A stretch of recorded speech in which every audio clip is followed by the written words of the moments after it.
Selamat malam para pendengar yang masih terjaga. Cerita ini katanya pernah terjadi di sebuah desa kecil bernama Sumberrejo. Tempat sawah bertemu kabut dan lampu rumah selalu kuning temaram. Sore merambat jadi malam. Gerimis turun halus, membuat jalan tanah licin dan suara jangkrik terdengar lebih rapat. Di rumah sederhana dekat musola tua, Ningrum menutup buku laporan posyandu. Tangannya bau alkohol swab, matanya lelah. Ia menghitung lagi dalam kepala. Obat ibunya minggu ini, cicilan motor, dan kebutuhan bayi Rani yang sering ia bantu diam-diam. Bayu pulang dengan baju berdebu. Ia tersenyum, tapi senyum itu retak oleh kalimat, "Uang tinggal segini, Rum." Ningrum mengangguk, menahan napas. Mereka saling menguatkan dengan cara yang sederhana. Segelas teh hangat, doa pendek, dan janji untuk tidak mengeluh terlalu keras. Ketukan pintu datang cepat, 3 kali. Seperti orang dikejar waktu. Di depan berdiri lelaki berkopiah. Wajahnya sopan, matanya menunduk. "Maaf mengganggu. Ada yang mau melahirkan. Tolong ikut sekarang, dekat kebun bambu," katanya pelan. Ningrum menatap jalan gelap di luar. Alamatnya tak jelas, tapi nada permohonannya rapi, seperti orang takut salah adab. Ia menghubungi Bu Kasmi. Suara tua itu hanya berpesan, "Kalau kamu ikut, jaga mulut. Jangan tanya macam-macam, baca bismillah." Ningrum mengambil tas bidan, mengenakan jaket, lalu menatap mushola sebentar. Ia berdoa singkat. Setelah itu, ia melangkah, dan desa mendadak terasa lebih sunyi. Seolah semua suara sedang ditahan. Di kejauhan, lampu pos ronda berkedip sekali, lalu stabil. Bayu berdiri di ambang pintu, merasa angin lewat membawa wangi samar dari arah sungai. Lelaki berkopiah itu berjalan di depan, membawa senter kecil yang cahayanya tidak pernah menyorot wajahnya sendiri. Ningrum mengikutinya sambil memeluk tas bidan. Jalan tanah becek, air menggenang di bekas jejak roda. Tapi anehnya langkah mereka seperti tidak meninggalkan bekas yang jelas.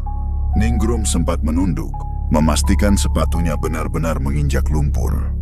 Tetap saja, tanah di belakangnya tampak rata, seolah baru saja disapu. Mereka melewati sawah yang gelap. Suara katak terdengar jauh, lebih jauh dari biasanya. Di sisi kiri, kebun bambu berdiri rapat seperti pagar. Angin masuk di sela batang, bunyinya pelan, mirip bisik orang ngobrol pelan-pelan agar tidak ketahuan. Di ujung kebun, sebuah rumah panggung muncul. Lampu kuning temaram menyala dari balik jendela, tapi halaman depannya terlalu bersih. Tidak ada sandal, tidak ada sepeda, tidak ada suara televisi, tidak ada aroma masakan. Hanya lantai tanah yang rapi, seperti disiram dan diratakan setiap hari. Ningrum menelan ludah. Kalau ini rumah warga, mestinya ada tanda hidup. Pintu terbuka tanpa bunyi.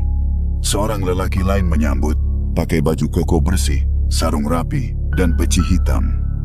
"Assalamualaikum, saya Hafiz," katanya dengan senyum tipis. "Silakan masuk, Bu Bidan. Mohon jaga pandangan, ada tirai." Di dalam, udara hangat menyambut, padahal di luar dingin dan lembab. Ningrum mencium wangi kasturi tipis, seperti habis dari sajadah baru. Ruang tamu tampak sederhana, tapi terlalu tertata. Tidak ada foto keluarga, tidak ada kalender, tidak ada jam dinding. Hanya lampu kuning yang membuat bayangan di sudut-sudut bergerak lembut. Di balik tirai kain putih, terdengar napas berat, namun tertahan. Bapak Hafiz menyingkap sedikit, cukup untuk Ningrum masuk. Di sana ada perempuan hamil besar, menutup aurat rapi. Wajahnya teduh. "Saya Salma," katanya pelan, sambil terus bercikir. Tidak ada teriakan, tidak ada panik, tapi dahi perempuan itu basah oleh keringat. Ningrum membuka tasnya. Ia kaget, karena alas bersih, sarung tangan cadangan, bahkan kain perlak seperti sudah tersedia, tersusun rapi seolah menunggu kedatangannya. Ia memeriksa dengan hati-hati. Posisi janin baik. Denyut jantung kuat. Tapi rumah itu sunyi sekali. Tak ada langkah lain, tak ada suara orang lain. Seolah mereka bertiga saja di dunia. Ningrum melirik jam tangan. Jarum detiknya terasa berat, seakan bergerak dengan malas. Bukan rusak, hanya lambat. Dari luar, tiba-tiba terdengar azan samar, sayup, seperti datang dari arah yang tidak memiliki mushola. Ningrum menegakkan punggung, menelan rasa ingin tahu. Ia ingat pesan Bu Kasmi, adab dulu. Ia berbisik pelan, bismillah, lalu ia bersiap menolong. Ningrum menarik napas panjang dan menenangkan suaranya. Bu Salma, dengarkan saya ya. Kita pelan-pelan. Tarik napas lewat hidung, keluarkan pelan. Kalau kontraksi datang, kita atur bareng. Ibu Salma mengangguk. Matanya tidak liar ketakutan seperti kebanyakan ibu yang kesakitan. Ia justru memejam. Bibirnya bergerak lirih seperti membaca doa pendek berulang-ulang. Bapak Hafiz duduk di sisi tirai. Tidak masuk jauh, menjaga batas dengan sopan. Suaranya rendah, menuntun zikir tanpa tergesa. Istighfar pelan Bu, tenang, kita ikhtiar. Kontrasnya terasa menampar. Ningrum terbiasa dengan rumah warga yang ramai. Ada ibu-ibu panik, ada anak kecil menangis, ada panci beradu, ada tetangga keluar masuk membawa air hangat. Di sini tidak ada apa-apa. Tidak ada langkah kaki selain mereka. Tidak ada suara orang berbisik. Yang terdengar hanya napas, detik jam yang berat, dan desa angin yang entah dari mana. Kontraksi menguat. Ningrum memasang sarung tangan, memeriksa pembukaan. Sudah dekat, katanya. Ia menyiapkan alat, menata kain. Semuanya dengan gerak cepat namun rapi.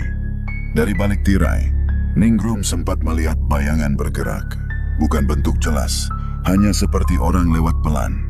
Bayangan itu berhenti sejenak, lalu menjauh. Tidak ada suara pintu, tidak ada derit lantai. Ibu Salma menggigit bibir, menahan. Keringatnya turun deras tapi ia tidak berteriak. Saya takut salah hadap, ucapnya lirih di sela napas, membuat Ningrum merinding tanpa tahu kenapa. Ningrum menahan keheranannya. Fokus ya Bu, saya di sini. Ketika kepala bayi mulai turun, terjadi masalah kecil. Bahu bayi terasa sedikit tertahan. Ningrum langsung berubah sangat waspada. Kalau ia panik, bisa berbahaya. Ia mengatur posisi, memberi instruksi napas, dan meminta Ibu Salma mengikuti dengan tenang. Sekarang dorong pelan, jangan buru-buru. Ikuti hitungan saya. Ibu Salma mengangguk cepat. Bibirnya tetap bergerak, seolah doa jadi pegangan. Ningrum membimbing dengan teknik yang ia hafal di luar kepala. Dalam hatinya ia mengucap, Bismillah, Bismillah, Bismillah. Beberapa detik terasa seperti menit, lalu akhirnya bahu itu lolos. Tubuh bayi meluncur ke tangannya. Tangis bayi terdengar, tapi aneh. Tangisnya seperti datang dari jauh, seperti menembus lapis kain tebal. Ningrum menepuk lembut punggung bayi, memastikan napasnya bagus. Alhamdulillah, ia berbisik. Bapak Hafiz mendekat sebentar, masih menjaga jarak sopan. Dengan suara yang sangat pelan, ia mengazani bayi. Tidak ada gegap gempita, hanya kalimat-kalimat yang membuat udara terasa hangat dan tenang. Ningrum membersihkan bayi, membungkusnya rapi, lalu menoleh ke lantai. Lantai kayu itu tetap kering. Tidak ada tetesan air, tidak ada bekas darah, tidak ada noda yang biasanya tak mungkin hilang di momen seperti ini. Tapi di sisi Ningrum ada kain putih, kain yang tadi ia tidak ingat mengambil dari tasnya.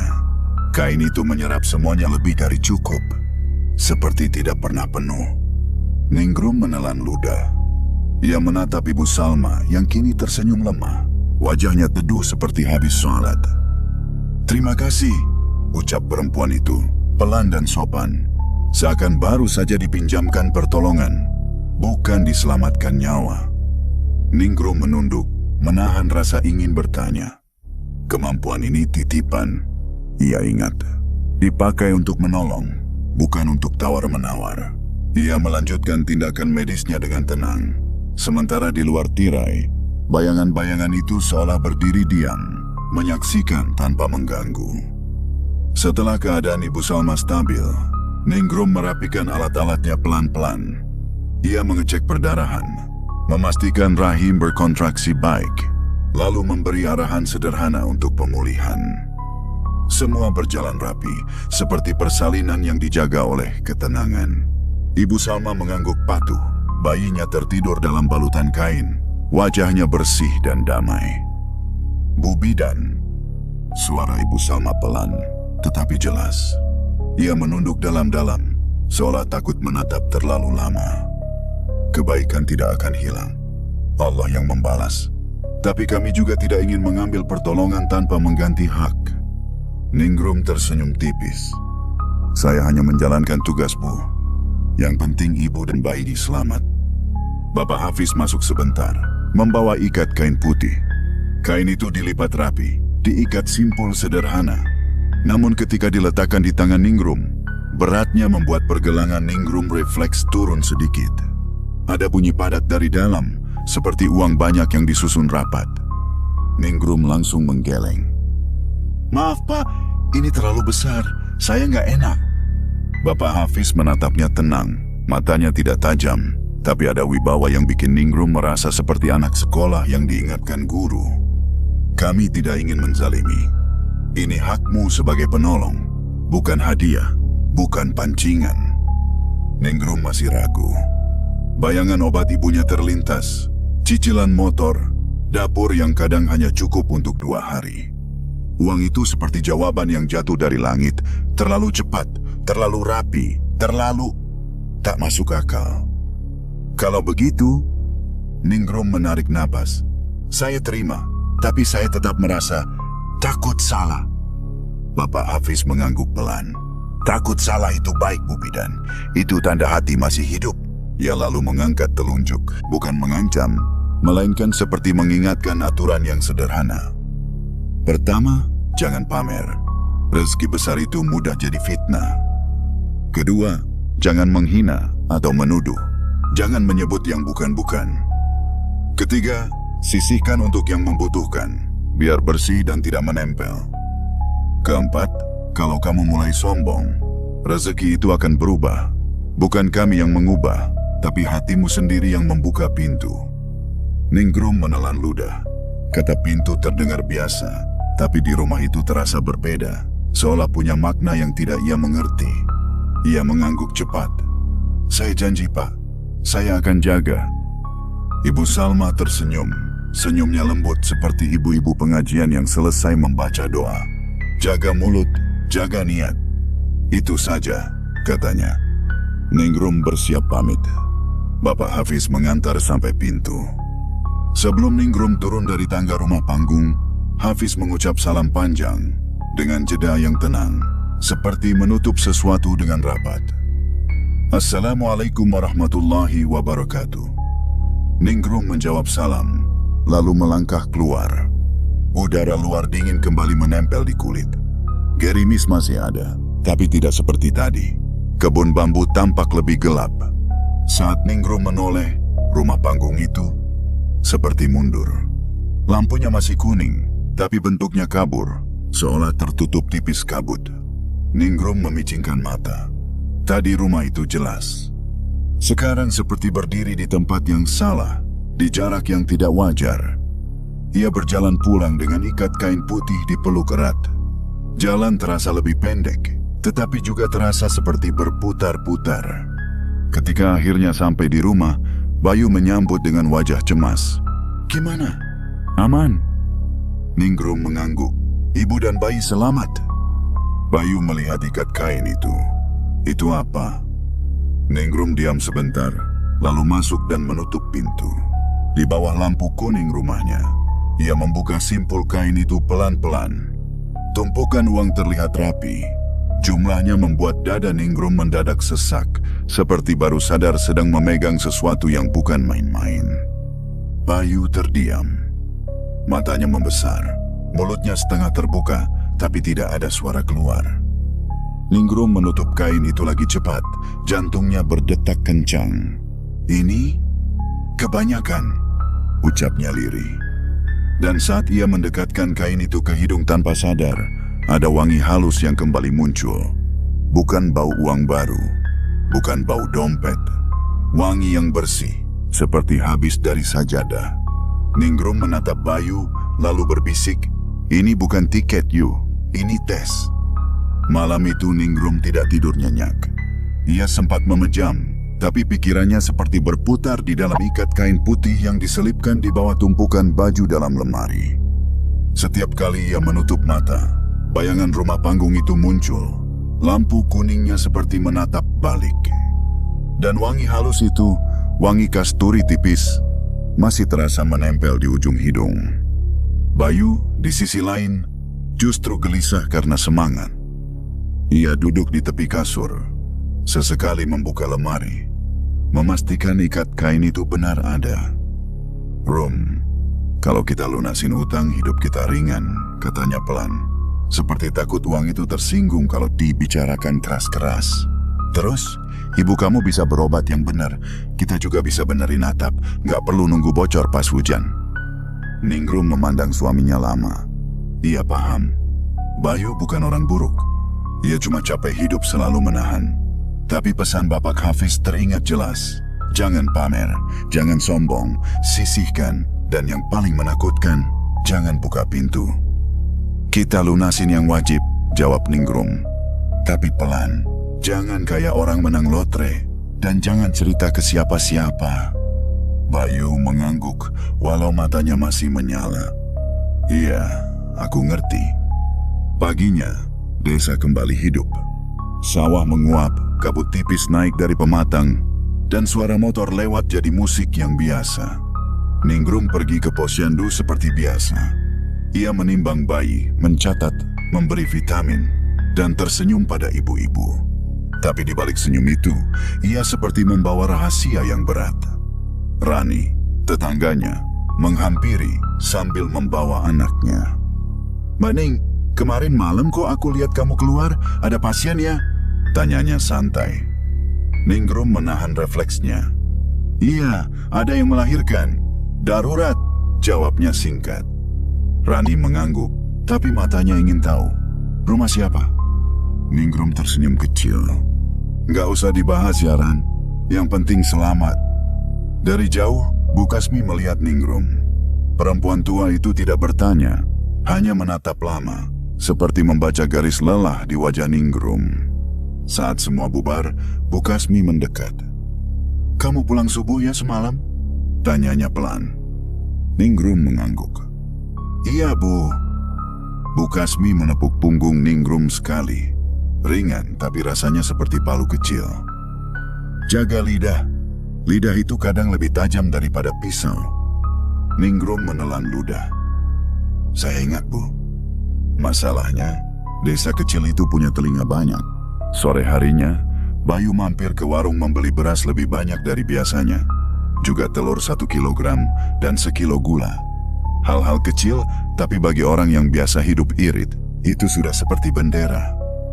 Mbah Tarjo, ketua RT, kebetulan nongkrong di warung. Kumisnya bergerak-gerak saat ia tersenyum.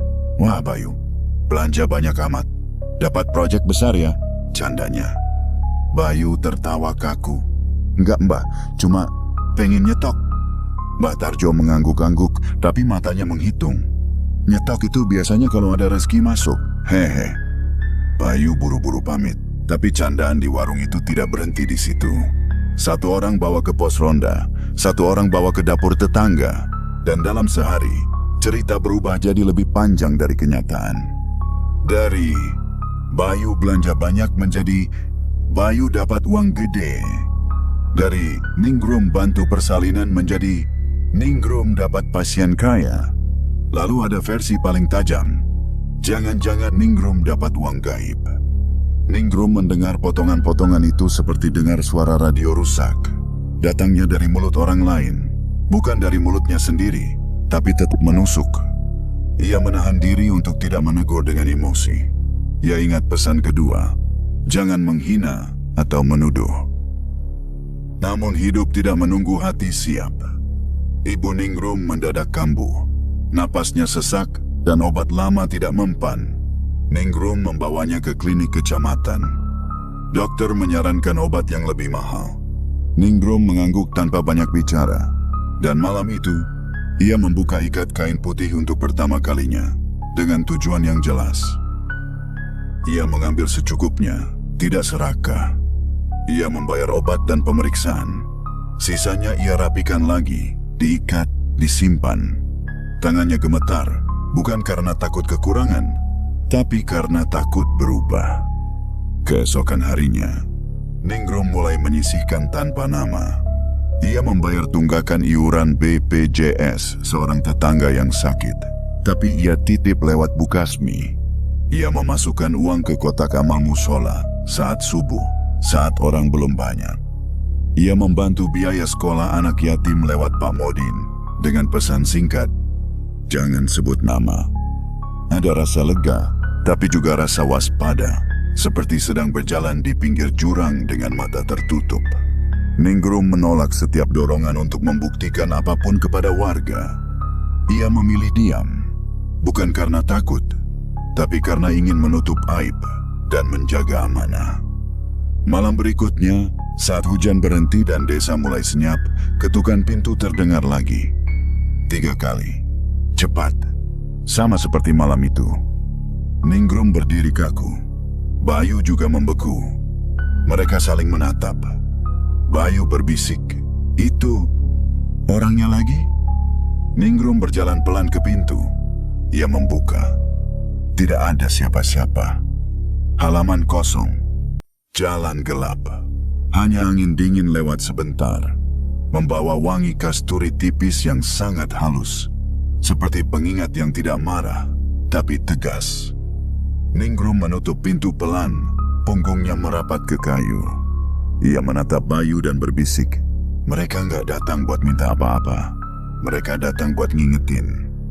Dan di dalam rumah, ikat kain putih di lemari terasa makin berat, bukan karena jumlahnya, tapi karena ujian yang ikut membesar bersama mulut orang-orang.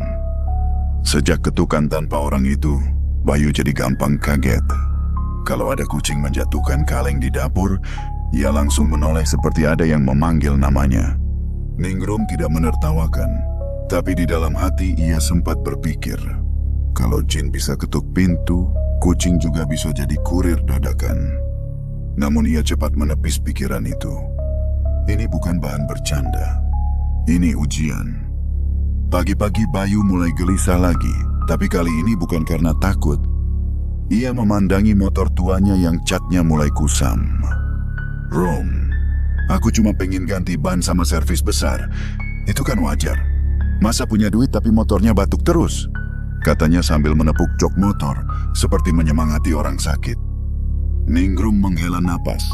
"Servis boleh, tapi caranya yang biasa. Jangan mendadak gaya, jangan bikin orang ngitungin kita." Bayu mengangguk, tapi wajahnya tidak sepenuhnya setuju. Sore itu, saat Ningrum pulang dari kunjungan pasien, ia melihat Bayu berdiri di depan rumah dengan kotak kecil di tangan.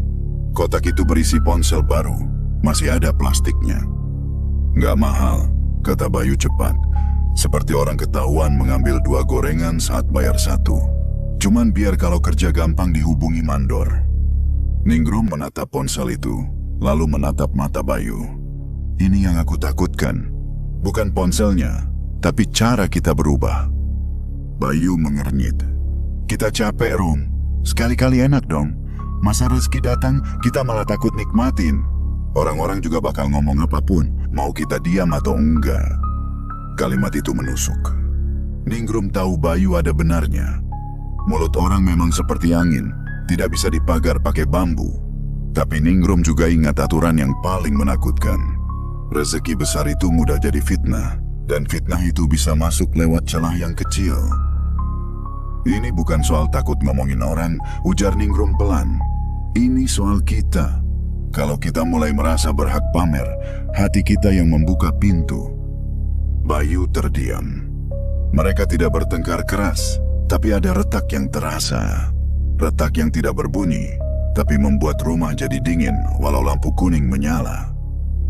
Keesokan harinya, retak itu tambah lebar karena tamu-tamu datang.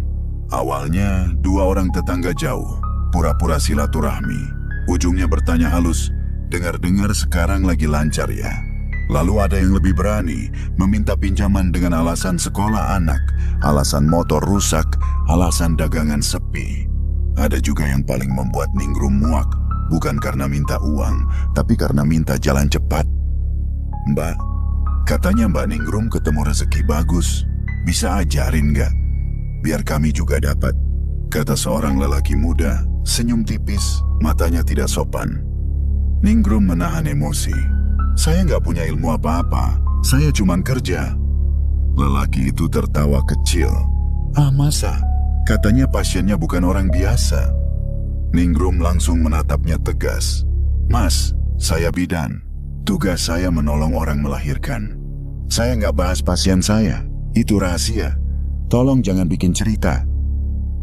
Orang itu cemberut, lalu pergi. Tapi kalimatnya tertinggal seperti bau asap di baju. Malamnya, Ningrum merasa rumahnya jadi lebih sempit. Seperti ada banyak mata menempel di dinding, walau sebenarnya tidak ada siapa-siapa. Bayu pun mulai merasa tertekan. Ia duduk di ruang tamu, menatap lemari tempat ikat kain disimpan. Rum, kalau uang itu memang amanah, kenapa rasanya kayak kita dipantau? Katanya lirih. Ningrum menjawab jujur. Mungkin bukan mereka yang memantau. Mungkin hati kita sendiri yang lagi diuji. Malam itu Ningrum tidur dengan tubuh lelah, tapi pikirannya tidak berhenti. Ia bermimpi berada di rumah panggung sunyi. Tirai putih bergoyang pelan walau tidak ada angin.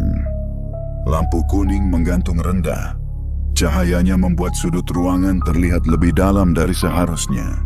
Di kejauhan, terdengar tangis bayi, pelan dan jauh, seperti memanggil, tapi tidak memaksa. Bapak Hafiz muncul dari balik tirai. Wajahnya tetap tenang, tapi suaranya lebih berat.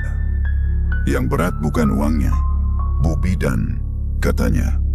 Yang berat itu mulutmu, mulutmu dan mulut orang. Ningrum mencoba bicara, tapi tenggorokannya seperti tertutup. Ia hanya bisa menunduk. Lalu dari lantai, muncul benang putih panjang, merayap pelan seperti garis yang ditarik dari ikat kain. Benang itu melingkar di pergelangan tangan Ningrum. Tidak menyakiti, tapi menahan.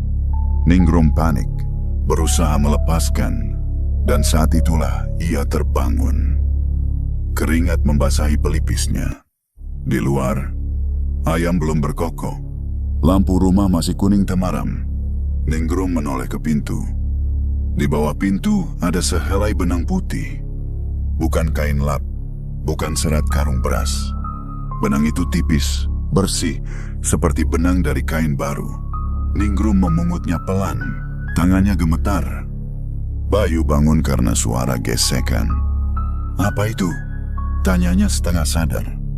Ningrum menunjukkan benang itu. Bayu langsung duduk tegak. Kamu taruh itu? Ningrum menggeleng. Mereka saling diam beberapa detik. Dalam diam itu Ningrum merasa ruangan seperti dipenuhi wangi kastur tipis. Bukan kuat, cuma cukup untuk mengingatkan. Seperti ada yang berkata, pelan saja, jangan kebablasan. Ningrum membuka lemari. Ia menarik ikat kain putih, meletakkannya di atas kasur. Bayu menahan napas. Ningrum membuka simpulnya pelan. Tumpukan uang itu terlihat sama, tapi sekaligus tidak sama. Lipatannya lebih tebal, seolah jumlahnya bertambah, atau setidaknya terlihat bertambah. Uang itu seperti mengembang sendiri, membuat ruang di dalam kain jadi penuh. Bayu menelan ludah. Ini nambah? Ningrum tidak langsung menjawab. Ia mengamati, menghitung sekilas, dan dadanya terasa makin sesak. Entah benar jumlahnya bertambah, entah matanya yang dipermainkan oleh ketakutan. Tapi satu hal pasti, perasaan yang muncul bukan senang. Ini bukan rasa dapat rezeki, ini rasa seperti sedang dipegang kerah baju oleh sesuatu yang tidak kelihatan. Ningrum menutup kain itu cepat, mengikatnya lebih rapat. Kalau kita salah niat, ucapnya pelan, rezeki pun bisa jadi jerat. Bayu menatap ikat kain itu, lalu menatap Ningrum. Untuk pertama kalinya malam itu, semangat di mata Bayu padam. Yang tersisa hanya rasa takut yang jernih. "Aku cuma pengen hidup enak, Rom," katanya lirih. Ningrum mengangguk. "Aku juga. Tapi enak yang bikin tenang, bukan enak yang bikin kita kehilangan batas." Di luar rumah, angin lewat dari arah kebun bambu. Suaranya seperti orang berjalan pelan di pematang. Tidak ada ketukan pintu, tidak ada sosok. Tapi Ningrum tahu, ujian sudah naik tingkat. Dan retak kecil di rumahnya, kalau tidak segera diperbaiki dengan adab, bisa berubah jadi runtuh pelan-pelan. Pagi itu Ningrum bangun lebih awal dari biasanya. Ia tidak langsung membuka ponsel, tidak langsung memikirkan jadwal pasien, bahkan tidak langsung melihat lemari. Ia duduk di tepi kasur, menatap lantai yang dingin, seperti orang sedang mencari letak kesalahan di dalam dirinya sendiri. Bayu masih tidur, wajahnya tampak capek, bukan karena kerja, tapi karena pikiran. Ningrum menatap suaminya sebentar, lalu berbisik dalam hati, "Aku harus benahi ini sebelum rumah ini pecah." Setelah salat subuh, Ningrum membuat teh hangat. Saat Bayu bangun, Ningrum tidak memulai dengan marah atau ceramah. Ia hanya berkata, "Yu, hari ini aku mau ke Pak Modin. Aku butuh nasihat." Bayu mengangguk pelan. "Aku ikut." Mereka berjalan menuju musola tua di ujung kampung. Kabut masih menggantung, sawah terlihat seperti lautan putih tipis. Dari jauh terdengar suara orang memukul lesung, lalu hilang lagi. Di halaman musola, Pak Modin Ruslan sedang menyapu. Sarungnya digulung sedikit, pecinya miring karena angin. Pak Modin menatap mereka, senyumnya hangat, tapi matanya tajam seperti orang yang sudah kenyang melihat masalah kampung. "Ada apa pagi-pagi begini?" tanyanya. Ningrum menahan napas. Ia tidak menyebut rumah panggung, ia tidak menyebut jin. Ia hanya berkata, "Pak Modin, saya dapat rezeki besar. Datangnya nggak biasa. Saya takut hati saya berubah. Saya juga takut rumah tangga saya jadi panas." Orang-orang mulai ngomong. Pak Modin berhenti menyapu. Ia duduk di bangku kayu dekat pintu mushola. "Rezeki besar itu seperti pisau, Ningrum," katanya pelan. "Bisa buat masak, bisa buat melukai. Yang menentukan bukan pisaunya, tapi tangan yang memegang." Bayu menunduk. Ningrum menatap Pak Modin, berharap ada kalimat yang bisa menenangkan. Pak Modin melanjutkan, "Kalau kamu dapat rezeki, pertama yang kamu jaga itu bukan uangnya. Yang kamu jaga itu lisanmu dan niatmu. Kalau lisan bocor, orang jadi punya bahan. Kalau niat miring, uang jadi menempel. Menempel itu bukan cuma di tangan, tapi di hati." Ningrum mengangguk. "Saya sudah berusaha nggak cerita, tapi orang keburu bikin cerita sendiri." Pak Modin tersenyum tipis. "Mulut orang itu memang suka kerja lembur. Tapi kamu jangan ikut lembur juga. Jangan membalas dengan pamer atau dengan marah. Kamu cukup tegas. Menutup aib itu ibadah. Kalau ada yang tanya berlebihan, kamu bilang, 'Itu urusan pasien. Saya jaga rahasia.' Selesai." Bayu akhirnya bicara. "Pak, saya cuma takut. Uang itu kayak jadi beban. Semalam kami menemukan benang putih di bawah pintu, dan uangnya terasa bertambah." Pak Modin menatap Bayu lama, lalu menatap Ningrum. Ia tidak terlihat kaget. Ia juga tidak terlihat sok tahu. Ia hanya menurunkan suaranya, seperti takut mengganggu sesuatu. "Kalau begitu, semakin kamu harus ingat batas," katanya. Ningrum menelan ludah. "Batas seperti apa, Pak?" "Batas itu adab," jawab Pak Modin. "Adab dalam menggunakan, adab dalam bicara, adab dalam membagi. Kalau kamu menganggap itu hadiah untuk pamer, kamu kalah. Kalau kamu menganggap itu amanah untuk menolong, kamu selamat." Kalimat itu membuat Ningrum terdiam. Rasanya seperti ada yang mengulang ucapan Bu Kasmi, tapi lebih tegas dan lebih terang. Seolah dipanggil oleh nama, Bu Kasmi tiba-tiba muncul di halaman musola, membawa kantong plastik berisi daun-daun obat. "Aku dengar kalian ke sini," katanya tanpa basa-basi. "Aku cuma mau bilang satu hal, jangan pernah menyebut itu pesugihan. Kalau kamu menyebutnya pesugihan, kamu akan mulai menagih. Dan kalau kamu mulai menagih, kamu akan kehilangan. Ningrum menatap Bu Kasmi. Saya nggak mau menagih, Bu. Saya cuma takut salah jalan. Bu Kasmi mendekat, suaranya melunak. Kalau takut salah, kamu masih punya rem. Orang yang celaka itu yang nggak takut apa-apa. Pak Modin mengangguk, lalu memberi saran yang terasa sederhana tapi dalam. Buat rencana, Ningrum. Bukan rencana untuk membeli ini itu. Rencana untuk membersihkan rezeki itu. Kebutuhan wajib kamu penuhi secukupnya. Utang yang memang harus dibayar, bayar. Setelah itu, sisihkan untuk orang yang benar-benar butuh. Tapi ingat, jangan cari panggung. Kalau kamu bikin panggung, orang akan tepuk tangan, tapi hatimu bisa jatuh. Ningrum menarik napas panjang. Ia merasa seperti baru menemukan pegangan. Baik, Pak. Saya akan buat pembagian jelas. Di rumah, Ningrum dan Bayu duduk bersama. Mereka menulis di kertas, bukan di ponsel. Ningrum ingin semuanya terasa nyata, bukan sekadar pikiran. Mereka membagi. Pertama, obat Ibu Ningrum secukupnya untuk beberapa bulan. Kedua, melunasi utang yang paling mendesak, yang kalau dibiarkan bisa jadi dosa atau masalah. Ketiga, perbaikan rumah sekadar yang penting. Atap bocor, bukan cat baru. Keempat, sisanya untuk membantu orang yang benar-benar butuh lewat jalur yang tidak bikin nama mereka bersinar. Bayu sempat ragu. Kalau kita bagi banyak, nanti habis. Ningrum menatap Bayu, lembut tapi tegas. Kalau kita simpan semua, kita bisa habis duluan. Bukan uangnya yang habis, tapi ketenangan kita. Sore itu mereka pergi lagi, kali ini membawa amplop-amplop kecil. Ningrum tidak membawa ikat kain putih besar. Ia hanya membawa bagian secukupnya, dibagi rapi, tanpa ada yang terlihat mencolok. Mereka menemui Pak Modin, menyerahkan sebagian untuk kotak musola dan bantuan anak yatim. Pak Modin tidak bertanya sumbernya. Ia hanya menatap Ningrum dan berkata, "Semoga Allah jaga niatmu."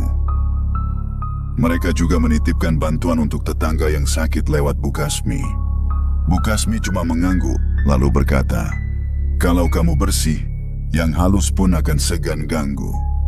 Menjelang maghrib, Ningrum merasa dadanya lebih ringan. Tapi ia masih ingin menutup satu pintu lagi, pintu di dalam dirinya. Ia meminta Bayu mengantarnya ke sungai kecil di dekat kebun bambu. Tempat air mengalir pelan melewati batu-batu. Matahari hampir habis. Langit jingga tipis, sawah berubah jadi cermin gelap. Di tepi sungai, Ningrum berdiri, melepas sandal, merasakan tanah dingin. Ia menatap air yang mengalir, lalu membaca doa pelan. Ia tidak meminta kaya. Ia tidak meminta uang itu bertambah. Ia hanya meminta dijauhkan dari ria dan sombong. "Aku takut berubah," bisiknya, lebih kepada dirinya sendiri. Bayu berdiri di belakangnya, tidak bicara, hanya menemani. Angin tiba-tiba datang dari arah kebun bambu, melewati wajah Ningrum dengan lembut. Di antara suara air, Ningrum seperti mendengar salam yang sangat pelan. Bukan suara jelas, lebih seperti perasaan yang masuk ke dada. Tenang, tapi tetap mengingatkan. Ningrum menunduk, mengucap, "Waalaikumsalam," tanpa tahu kepada siapa. Saat ia menatap permukaan air, ia melihat bayangan seperti orang bersarung menunduk, sangat samar. Bayangan itu tidak membuatnya lari. Bayangan itu justru membuatnya sadar. Ada batas yang harus dihormati. Sungai ini bukan cuma aliran air. Ini garis yang mengingatkan bahwa hidup punya dua sisi, dan manusia tidak boleh sombong di salah satunya. Ningrum memakai sandalnya lagi. Ia menoleh ke Bayu. "Kita pulang ya." Bayu mengangguk. "Aku merasa lebih enak, Rum." Ningrum tersenyum tipis. Enak yang begini, yang bikin hati tenang. Mereka berjalan pulang, melewati kebun bambu yang mulai gelap.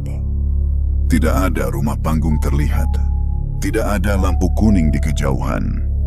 Tapi Ningrum tidak merasa kehilangan. Ia merasa diselamatkan. Karena ia mulai mengerti Batas itu bukan larangan yang menakutkan. Batas itu penjaga yang menyelamatkan. Malam itu pos ronda ramai seperti biasanya. Tapi jenis ramainya beda.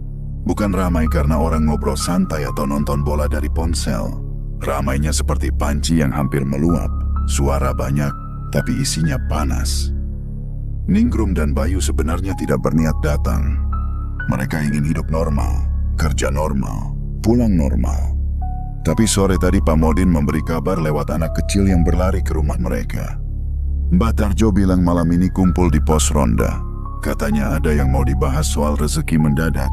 Begitu pesan si anak dengan mata berbinar seperti bawa berita seru. Bayu langsung tegang. Ini pasti soal kita. Ningrum menghela napas. Kalau kita nggak datang, mereka akan bikin cerita lebih panjang. Kalau kita datang, kita harus jaga mulut. Mulut orang juga perlu dijaga, gumam Bayu. Ningrum menatap suaminya. Iya, tapi kita jangan jadi sama. Mereka berjalan ke pos ronda setelah Isya. Lampu pos ronda kuning tidak terlalu terang, tapi cukup untuk melihat wajah-wajah yang sudah menunggu. Ada bapak-bapak duduk melingkar, ada beberapa ibu berdiri agak jauh, pura-pura lewat tapi telinganya jelas ikut rapat. Suara jangkrik di pinggir sawah tenggelam oleh bisik-bisik manusia. Mbah Tarjo duduk di tengah, sarungnya rapi, kopi hitam di tangan. Begitu Ningrum datang, ia tersenyum lebar, senyum yang tidak hangat. Nah, ini yang kita tunggu, katanya. Ningrum menahan diri untuk tidak langsung bereaksi. Ia duduk di pinggir, Bayu di sampingnya. Ningrum menyapa sopan. Assalamualaikum.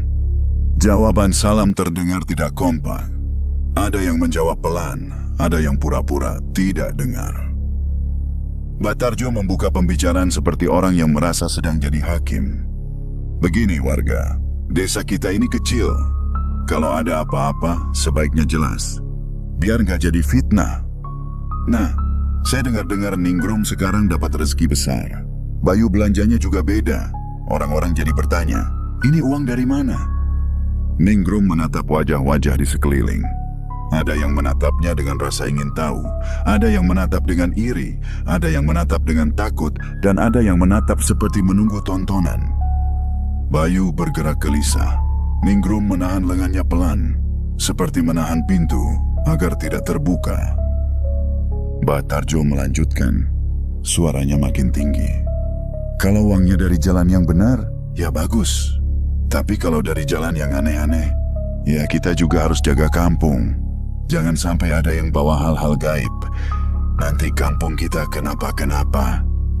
Kalimat gaib itu seperti batu dilempar ke air tenang. Orang-orang langsung bergumam. Ada yang berdehem, ada yang saling lirik. Bayu tidak tahan. Ia berdiri setengah, wajahnya memerah. Mbah, jangan ngomong sembarangan. Saya sama istri saya kerja. Ningrum bidan, menolong orang itu kerja. Ningrum menarik Bayu turun pelan. Yuk, duduk. Mbah Tarjo mengangkat tangan, pura-pura menenangkan. Loh, saya cuma tanya. Kalau nggak ada apa-apa, ya jawab aja. Kenapa jadi marah? Orang kampung itu wajar penasaran. Ningrum akhirnya berdiri. Ia tidak berdiri dengan emosi, tapi dengan tenang. Suaranya rendah, jelas, dan tidak berputar-putar. Mbah Tarjo, bapak-bapak, ibu-ibu, saya kata akan jawab dengan batas yang saya punya. Orang-orang diam, bahkan jangkrik seolah mengecil. Saya bidan desa, Ningrum melanjutkan. Malam itu saya dapat panggilan darurat. Saya menolong persalinan. Ibu dan bayi selamat. Beberapa orang mengangguk, tapi ada juga yang masih menunggu bagian seru. Nah, Ningrum menatap Mbak Tarjo. Soal siapa pasiennya, di mana tepatnya, dan bagaimana detailnya, saya tidak akan bahas. Itu rahasia pasien. Itu bukan cuma aturan kerja, itu juga adab. Mbak Tarjo menyeringai. Kalau rahasia terus, ya orang makin curiga, Rum. Ningrum mengangguk pelan. Kalau orang curiga karena saya menjaga rahasia, itu pilihan orang. Tapi saya tidak akan melanggar amanah hanya untuk memuaskan penasaran. Kalimat itu membuat beberapa orang menunduk. Namun Mbah Tarjo belum puas. "Terus uangnya?" Kata orang, "Uangnya banyak." Ningrum menarik napas. "Saya dibayar. Sebagai tenaga medis, saya tidak merasa perlu menyebut jumlahnya. Yang jelas, saya tetap hidup sederhana. Kalau ada perubahan kecil, itu karena kebutuhan. Obat ibu saya, utang yang memang harus dibayar, dan bantuan untuk yang membutuhkan." Seorang bapak di pojok bertanya pelan, "Bantuan apa?" Ningrum menatapnya. "Bantuan yang tidak perlu diumumkan. Karena kalau diumumkan, itu bukan bantuan, itu panggung." Ada beberapa orang yang menghela napas, seakan baru sadar. Rani berdiri di belakang kerumunan, wajahnya campur malu dan khawatir. Bu Kasmi tidak ada di situ, tapi kata-katanya terasa menempel di telinga Ningrum. "Lidah." Mbah Tarjo mengetuk gelas kopinya. "Tapi jangan-jangan ini pesugihan, Rum. Saya dengar orang-orang yang dapat duit mendadak biasanya begitu, apalagi malam-malam ke kebun bambu. Kebun itu kan, ya kalian tahu sendiri." Bayu kembali hendak berdiri. Ningrum kali ini menahan lebih kuat. Ia menatap Mbah Tarjo langsung, suaranya tetap tenang tapi tajam. "Mbah," katanya, "menuduh tanpa bukti itu bukan jaga kampung. Itu bikin kampung kotor." Kerumunan langsung berdesis kecil. Ningrum melanjutkan, "Kalau memang ada bukti saya melakukan yang aneh-aneh, silakan laporkan. Tapi kalau cuma dari katanya, itu berarti kita sedang menumpuk dosa bareng-bareng." Saat Ningrum bicara, Pak Modin Ruslan datang. Ia muncul dari arah mushola, langkahnya pelan, wajahnya tidak marah, tapi auranya membuat orang otomatis diam. Ia berdiri di samping pos ronda, menatap semua orang. "Ada apa ini?" tanya Pak Modin. Suaranya datar. Mbah Tarjo cepat menyahut, "Ini Pak Modin, kita cuma klarifikasi biar nggak jadi fitnah." Pak Modin mengangguk pelan. "Klarifikasi itu baik, tapi cara kalian sudah jadi fitnah di depan mata." Orang-orang menunduk. Mbah Tarjo berdehem. Pak Modin menatap kerumunan. "Saya ingatkan, menutup aib itu bagian dari iman. Menjaga rahasia orang itu adab. Dan menuduh tanpa bukti itu dosa. Jangan berlindung di balik kata jaga kampung, tapi mulutnya malah jadi sumber kotor." Suasana hening. Bahkan angin seperti menahan napas. Mbah Tarjo mencoba melawan dengan senyum. "Ya saya kan ketua RT, Pak. Saya bertanggung jawab." Pak Modin menatapnya. "Tanggung jawab bukan berarti bebas menuduh." Tepat saat itu, lampu pos ronda tiba-tiba mati. Gelap menyergap seperti selimut tebal. Beberapa orang kaget, ada yang berseru kecil, ada yang memegang bahu temannya. Suara motor jauh tidak terdengar, hanya ada suara napas manusia yang mendadak cepat. Bayu meraih tangan Ningrum. Ningrum merasakan jari suaminya dingin. Dalam gelap itu ada sesuatu yang aneh. Bukan suara langkah, bukan suara pintu, tapi seperti bisik halus di dekat telinga beberapa orang. Tidak semua, hanya beberapa. Dan yang paling jelas, bisik itu membuat seorang bapak yang tadi paling keras ikut Mbah Tarjo tiba-tiba menggigil. "Kenapa, Pak?" ada yang tanya.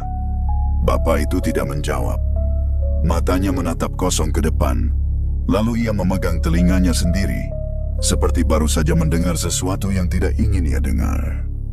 Beberapa detik kemudian, lampu pos ronda menyala lagi, lebih terang seolah baru diganti.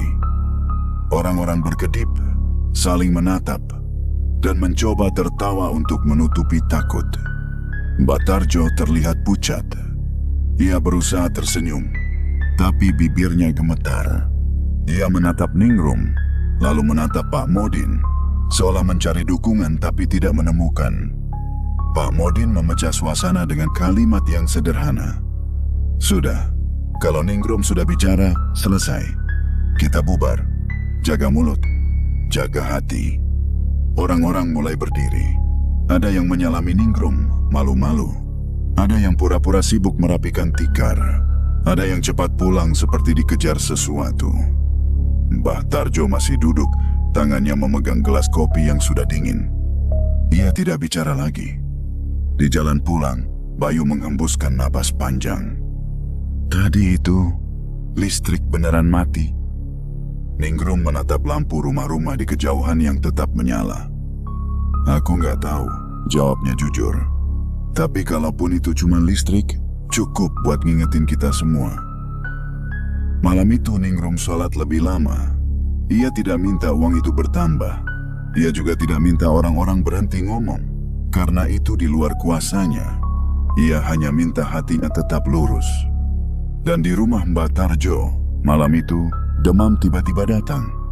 Bukan demam yang bikin orang berteriak ketakutan, tapi demam yang membuat tubuh lemas dan pikiran dipenuhi mimpi buruk. Dalam mimpinya, Mbak Tarjo duduk di pos ronda sendirian. Lampu kuning menggantung rendah.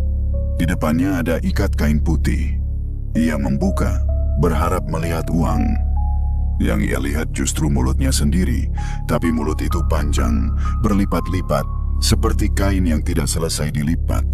Mulut itu berbicara terus, menuduh terus, sampai akhirnya mulut itu menutup sendiri, terkunci, dan Mbah Tarjo terbangun dengan keringat dingin.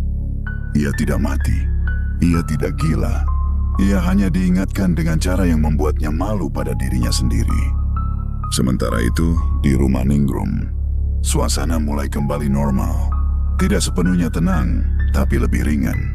Karena Ningrum sudah memilih. Ia tidak akan membuka aib, tidak akan membalas dengan pamer, dan tidak akan meladeni mulut orang dengan mulut yang sama. Yang gaib tidak selalu menyerang. Kadang hanya mengetuk hati. Beberapa minggu setelah malam di pos ronda, desa Sumberrejo kembali seperti biasa. Sawah tetap hijau, gerimis tetap datang tiba-tiba, dan lampu rumah tetap kuning temaram saat maghrib. Yang berubah bukan desanya, tapi cara Ningrum memandang rezeki.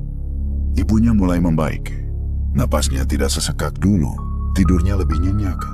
Utang yang memang wajib dibayar sudah lunas satu persatu. Tanpa drama, tanpa pesta kecil-kecilan. Atap rumah yang dulu bocor sekarang tidak menetes lagi, tapi rumah itu tetap rumah sederhana. Tidak ada cat baru yang mencolok, tidak ada perabot mewah yang bikin orang berhenti di depan pagar. Bayu juga berubah. Ia masih kerja sebagai buruh bangunan, masih pulang dengan baju berdebu, tapi kepanikannya soal uang tidak seganas dulu. Ia belajar menahan keinginan kecil yang bisa bikin retak besar. Kadang ia masih melirik motor baru orang lain, tapi ia cuma tertawa pelan dan berkata, "Yang penting motor kita masih bisa pulangin kita."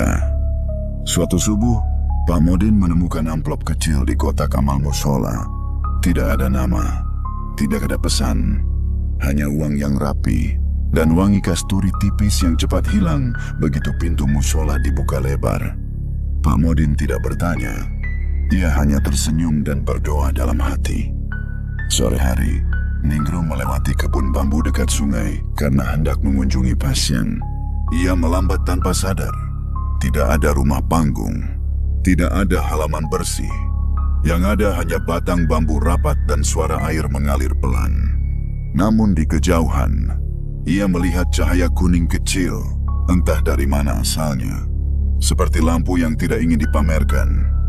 Ningrum tidak mendekat. Ia hanya menunduk sebentar, lalu melanjutkan langkah.